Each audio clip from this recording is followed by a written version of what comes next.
Hey, everybody, this is our first guest on the new series on my relationship drama. This is Theresa, and she has offered to share her story with you.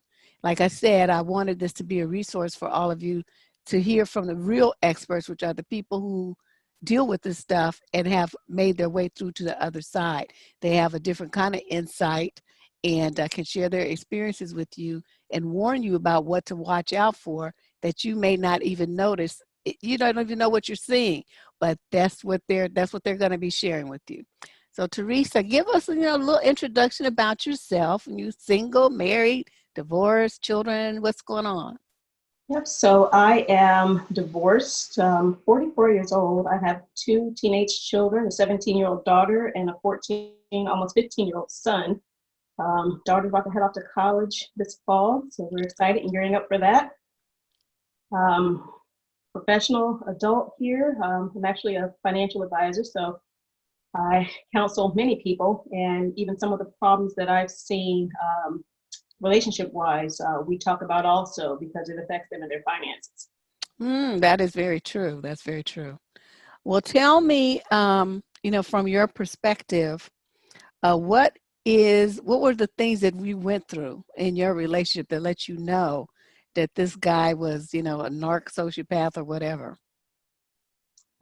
So I guess it's true when people say you really can't see a situation as you're in it, because I wasn't really seeing much as I was in it, or maybe just choosing to ignore it or thinking that it was normal, or some of it at least. What really got me or got my attention was as I was continuing to grow within myself. I earned my MBA. I was getting ready to start preparing to finish classes so I could apply for medical school. Um, and again, as I was growing, my husband at the time, he was offered a position. So we come from a military background, military family. He was an officer in the Army. He was offered a position to work with a general. And this general was, a pretty good guy, and that would have been a great position setting up his career moving forward. He turned down the position. And I was like, what's going on? Why would you turn down a position like that? And then all kinds of things just started coming to mind, and like, his self-esteem just wasn't up to par to go in and take that position. And sure enough, shortly after that, a lot of things started occurring, and I had to call it quits. Interesting. So how long had you guys been married when all of that took place? Um, our marriage lasted for a total of 15 years. We were separated for a few years. Um, it was a situation where we had met each other. We were both in the Army at the time, both working as medics in the Army, stationed in beautiful Hawaii. Nice. Yes. And I had opportunities to date other guys out there, doctors, nurses. But this guy, he put on the love bomb. So, Mm, yep. So that was gotcha. one of those initial signs. We decided to get married. And then another thing that I decided to overlook was we had both worked on our bachelor's degrees while we were enlisted in the Army. And we both completed and graduated at the same time. Um, we did not attend my graduation ceremony. We attended his. I was pregnant at the time. Mm-hmm. Yep, there was a lot of competition going on there, and I didn't know that I was competing. Uh, Wow. yeah, I was promoted before he was, and he was upset at my promotion, wondering how come he wasn't getting promoted. Um, yeah, we decided to start a family, and I was getting out of the Army and decided to let him be the lifer, stay in and retire. And that's when he was going into become an officer. So things even before then, there were plenty of signs. We had dated for over a year, married for a few years before having our first child. I remember having to go off to another duty location for a couple of weeks, and I was the only female there. It was like a remote location. And so he decided, nope, I'm going to fly out there and be with you part of that. Ah. Thinking, I'm fine by myself, but it was that jealousy. Mm-hmm. Even though unknown to me, he was back doing other things. Well, to me, that's usually when they get the most suspicious, when they know what they're doing, so they assume that you're doing the same thing. Exactly. So while he was out running around and playing his games, he thinks that I'm out doing the same thing, and I'm not. I'm busy trying to finish my degree and move on to the next stages. So when you married him, Theresa, how old were you? Goodness, I was 24. I think. Okay. Yeah, so not bad. I thought I was going along the right path. Grew up in a 2-parent household, but I thought this behavior was normal because that's the behavior my dad exhibited. I was going to ask you that, and but you answered the question before I could. So when you were growing up, though, when you saw this, did your mother ever talk to you about this behavior? Say anything about it being wrong or negative? Don't accept this, anything like that? No. Nope, not at all. My sisters and I saw a lot of her frustration at her situation, but she never talked to us about it. Was busy trying to survive it herself. And the games the kids play, looking through the JCPenney catalog, oh, that's my mama. Yeah. Well, we used to also play the game, who would you live with if mom and dad divorced? Oh boy. So we knew there were problems in marriage, but we thought that was typical relationships. So now, how did you, when you started, noticing all of these signs, what steps did you take to extricate yourself from the relationship? Well, the good thing about that is we were living in South Korea at the time. So it was time for us to move to our next duty station. However, he was a commander out there, so he couldn't leave quite yet until they found a replacement. So this was one of the things that got me also. We flew back to the States, and he decided to fly back by himself and drive cross country, pick up his truck in California, drive cross country to our next duty station with his dad, and let me and the 2 young kids at the time fly by ourselves with our small dog on the plane. Yeah. Who does that? He does. So I knew even before that happened that it was over. I had told him that if I ever had evidence again of him messing around, I'm done. There's no ifs, ands, or buts about it. I'm done. So we got back to the States. We got set up on post in the States, and he went back to Korea.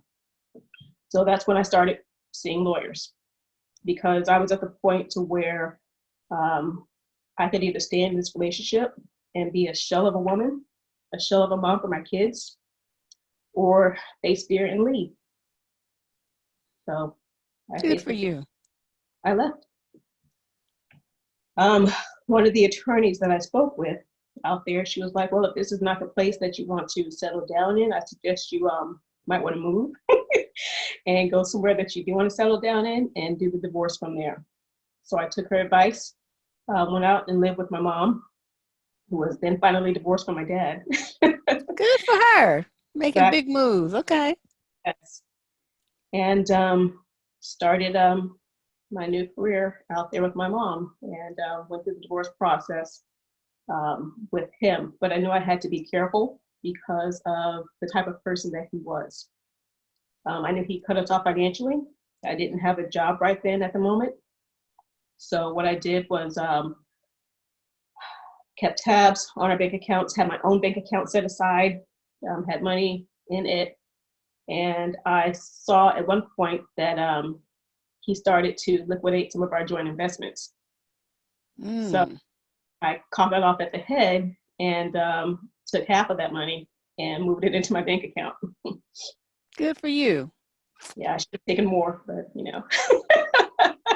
Well, I mean, it's good that you were so aware, because a lot of women get broadsided. They don't know right, anything about their finances, their joint finances, and they don't keep tabs on them.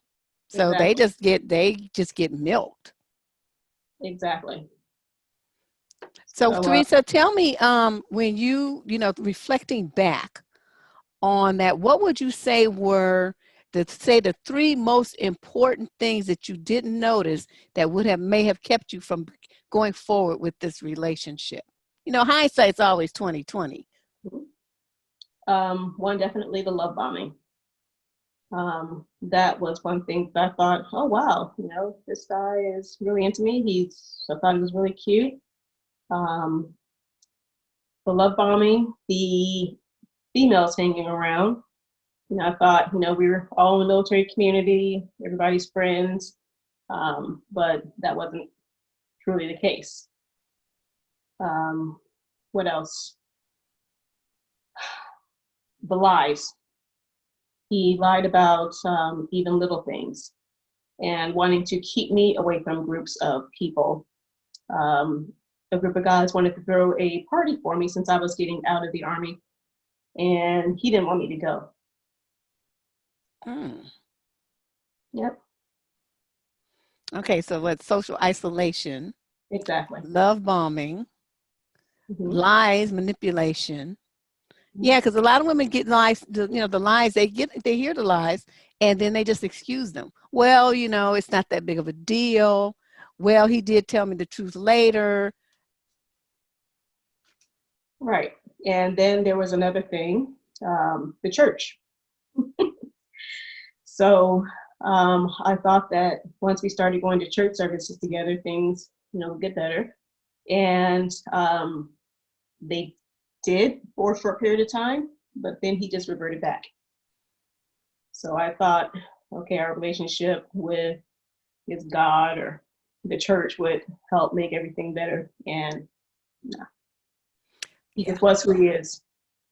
And I think that sentence right there is the thing that is the most problematic, in that women just seem to have a really hard time accepting the reality that's in front of them.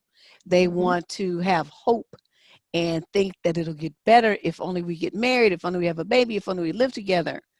And that's another thing I wanted to combat with this series, to show women, these ladies may have believed that too, and look what happened. So you can see that that's not going to save you. No, not at all. Well, Uh, tell me, well, how's it going with you? What are you teaching your daughter so that, she goes off to college fully armed with all this information that she's going to need? well, for one, she does love your show. Oh, she does. Oh, she's a fan, huh? She is. Another thing that I immediately started teaching them once we separated, both my daughter and my son, is to validate their feelings. Let them know that their feelings are valid, that what they see, don't let anyone try to say, no, that's not what this is. What they see is what they see. It's true. It's true to them. It's true to their situation. I remember my ex-husband telling me as we're sitting outside the courtroom, oh, the kids, you're telling them all this stuff and they're just like you. Like, you know what? No, I don't tell them anything bad about you. What I do, however, is tell them that their feelings are valid and they need to honor them. So when they visit you and they see all this stuff going on and they know it's not right, they're not allowing him to pull the wool over their eyes. And that frustrates him. Mm, the gaslighting, they're not going for it. Good for them. I love this story. I love it. Well, tell me this. When you reflect back on that relationship, not talking about those red flags in the beginning, but the things that you saw, why did you not act on them before? What was making you stay? in the relationship and try to work on it and, go try church and try these different things. What was your thought process there? Well, the good thing about that is since we were a military family, he was deployed a lot or in the field a lot. And I think that's what kept me around for all that period of time. If he had not been deployed a lot or in the field, I'm pretty sure I would have ended it sooner. I see. So he wasn't really around to run his little trickeration. So I see. That makes sense. Well, when you think about what you want the takeaway to be from this message for the young women watching, based on your personal experiences, what would you suggest for them? What should they watch out for? And what should they do about what they see? Yep, watch out for the love bombs. Even with some of the guys that I have dated since my divorce, I'm like, okay, I see the signs and I throw up the deuces. I'm out. So watch out for the love bombs. Keep your money separate. If you need to commingle your money after you're married, do so for the household expenses, but always have your own bank account. And again, don't let them try to say that what you're experiencing or feeling is not true. Your feelings are valid. What you experience is valid. If anything, just listen to that sixth sense. That us women have that intuition. Had I listened to that earlier, I probably would not have been in that relationship with him. Yeah, I think a lot of women still they second guess and don't trust themselves. And they say, oh, I shouldn't think that. I shouldn't say that. I shouldn't believe that. I shouldn't, think that way. And they admonish themselves instead of doing what you said and following their gut instinct. So they turn that off because they're in a quest to be nice. Right. Nice. I hate that word. I just hate that word so much. Yeah, I had to tell a guy that I was talking to, look, you're calling way too frequent. And I'm not having all that. And he got upset and I'm like, whatever, out. Blocked him. Use my Google number. Girl, isn't Google the bomb?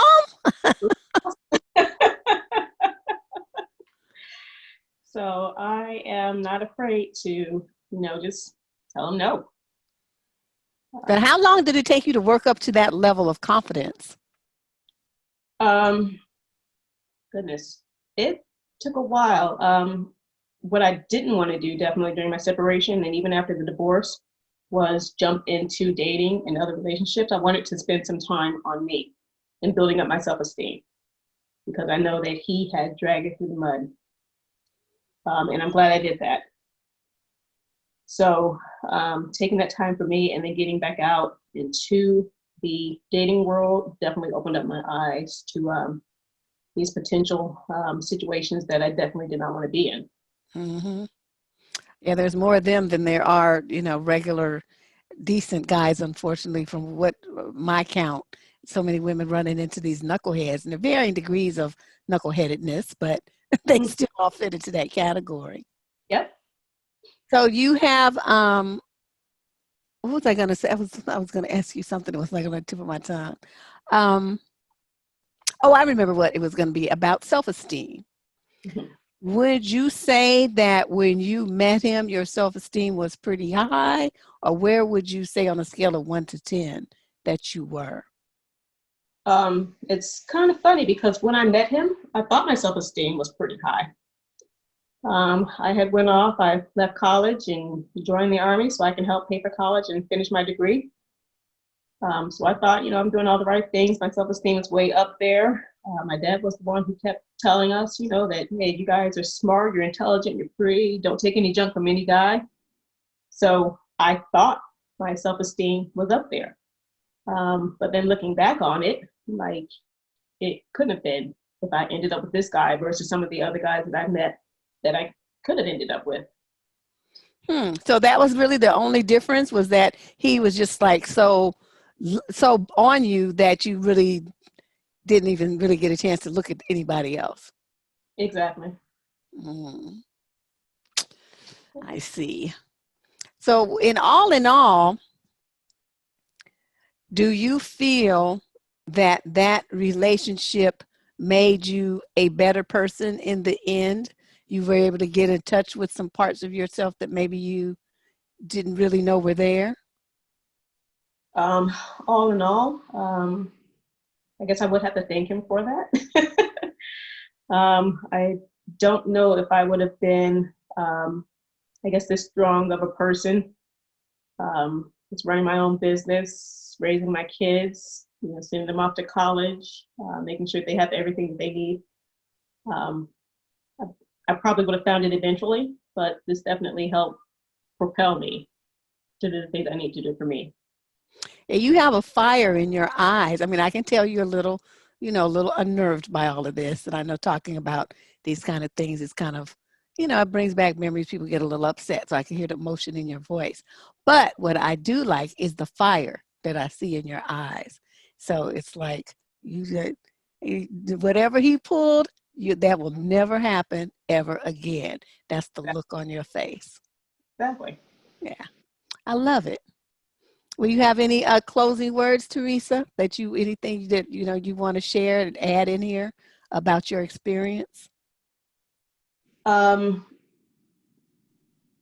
One of the other things that I missed was his family and how dysfunctional they were or are. um, I thought that because he was a good person, so to speak, and coming out of that family, that he would have turned out to be better than what he was. Um, Look at their family. If you're dating some guy, look at their family and see how they are, because some aspect of that is going to come out in the person that you're dating and Mm. his family. When he went back to Korea to finish up his command, my son ended up catching pneumonia. And I asked his sister to drive up to help me. She was, I would say, about 5 hours away. She refused to do so. It was after she had told me initially that morning that, let me move some things around and I'll be up there so you can be in the hospital with your son while I get your daughter off to school the next day. So come later in the day, I'm calling back to see where she is, and she puts her daughter on the phone, and her daughter tells me, yeah, well, she can't make it, and she says she's sorry, and I'm like, okay. Wow. So this kind of, it was too late in the day for me to get a ticket for my dad to fly up because, he told me, I'll fly up, I'll be with you guys. I told him, no, she said she's on her way, she'll be up here, so don't worry about it. So yeah. Just leave you hanging. Just leave the baby hanging like that. Wow. Yep. Did you get along well with your mother-in-law? I made the effort, and I made sure that she got a call on her birthdays, holidays, all that good stuff. But after the separation and the divorce, I had to make sure that the kids called on holidays and birthdays, and then there came a pattern where the kids wouldn't get a call. So, I'm not going to continue to put them in a situation to where they're following up behind grown folks. Mm-hmm. So if they wanted to make the effort to, stay in touch with their grandchildren or nieces or nephews, then they would do so. I'm not going to continue to put my kids through this and then have them call back asking, well, why didn't you call? Or, I'm like, no, you guys are grown. You have phones, you have their phone number, and you have mine. You can reach out and you can contact them yourselves. And children, you're supposed to contact the children, not vice versa. Exactly. Oh Exactly. boy. Well, I'm glad you made it out of that hot mess. dude is just, ooh, he's special. Wow. But sounds like you're doing really, really well, and a great role model for your daughter and your son. Not a woman who's not going to take no mess, and let's do this the right way and treat people well, and we should have, things will work out really well. So I think that's great, and I think it's really good for your daughter to see. No matter how you started, it's not how you start; it's how you finish, and you finished at the top. Go ahead, T. I sure did. I have stories to tell you about the court proceedings with him, but hey. Yeah, well, because these are like, mainly people who are dating, but hold that thought, because there will be more of these later. And then I'll be going into different aspects of these whole, getting out of the situations. So that will come in very handy at that point. Okay. Mm-hmm. But I want to thank you for participating. You're the first. You're the first one. So I think you're setting the standard here. It's pretty high bar, lady. Well, I appreciate it. I appreciate it a lot. And look for this. I'm going to try to edit it and get it up tonight. Okay. Well, I want to thank you for the information that you are putting out for not only just the young girls, but these older women too. Like I said, I was never taught by my mom. She was too busy trying to struggle and find her footing in her own relationship and raising 5 girls. So the advice that you give is much needed. Well, I appreciate that. I try my hardest. My thing is women are my, I just want women to just honor themselves more, respect themselves more, treat themselves better, and not to let men or society put them in a box where they feel like they can't be the wonderful person that they want to be. So I'm trying my best. It's just one voice. So I appreciate you guys stepping up to help. Well, this will be great. Thank you. And tell your daughter I said hi. I sure will. My little mini fan. Talk to you later, Theresa. All right. Thank you, Deb. Bye-bye. Bye-bye.